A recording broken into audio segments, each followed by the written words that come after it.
сол ресторанға түсейін деп бара жатсақ, мә алтын бәрі лестницасы.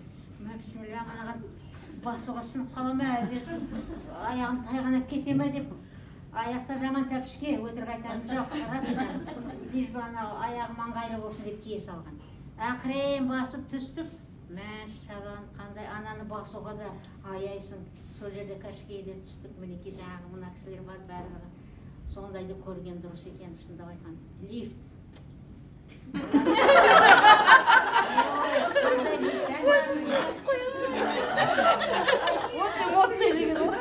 Жан-жаным бәрі айна, тап-таза арасында да сондай ғой. Жаңағы сосын неге палубаға шығып қараймын, бізге жақын болып. Мәссаған, бір үлкен қала судың ортасымен келе жатқан. Суды қақ жарып келе жатқанда енді ол жерде тұрып шындап айтқан кітап жазуға да болады. Жан-жағың